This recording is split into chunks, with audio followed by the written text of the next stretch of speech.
this is true of every block. In the same way, an atom is made up of a very specific set of pieces. An atom has a central core and an outer shell. We call the central core of the atom the nucleus. The outer shell surrounding the nucleus is made of particles called electrons.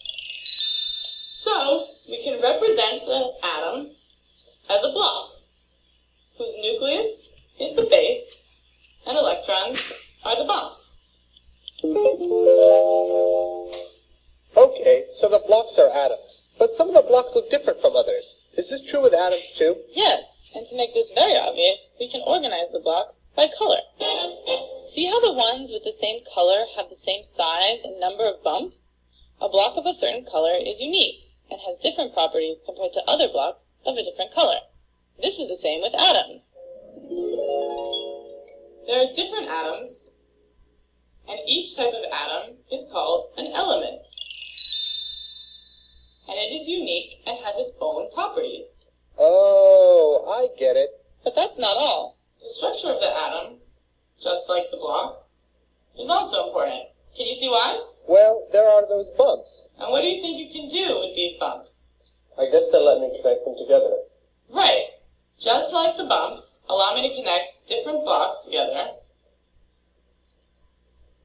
the electrons allow me to bring together different atoms to make new, unique combinations.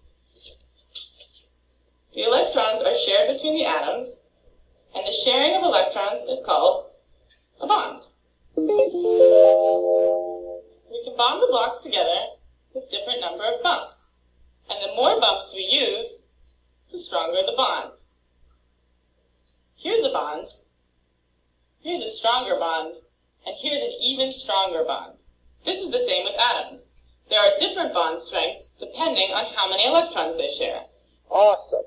Bonding is fun. So is this still called an atom? No. When the atoms bond together, they form what is called a molecule. A molecule is just more than one atom bonded together. Wow. I'm learning a lot. But you're not done yet. There are many ways atoms can come together to form different kinds of molecules. This is beginning to sound complicated. It's okay. Let's recap what we learned. Simply, atoms are building blocks, and molecules are just two or more atoms bonded together. And although we can't see atoms or molecules, we see and interact with the things that they're made from every day.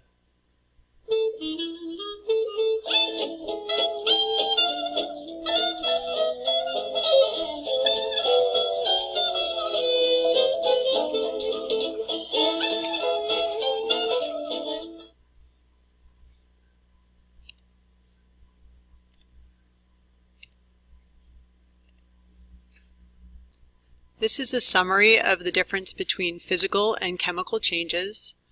Physical changes, as you can see, involve things like changing size, changing shape, or changing state.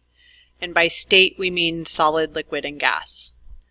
Chemical changes are different because something new is formed. There's usually some kind of change in color, bubbling, or fizzing, and energy is released. Please remember that changing state is something that requires energy. Thermal energy either flows in or out when something changes state, but in a chemical reaction, energy can be released or absorbed. You're going to take a look at a few situations and decide if they're physical or chemical changes. The last thing we're going to look at is conservation of mass.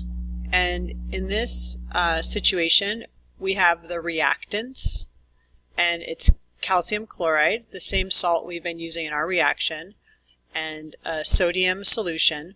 And when those are mixed together, they're mixed by tipping them over, we get a white precipitate in salt water, NaCl solution.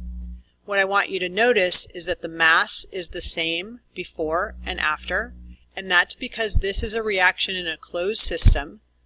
The cap on the beaker doesn't allow anything to escape, and that's important to remember.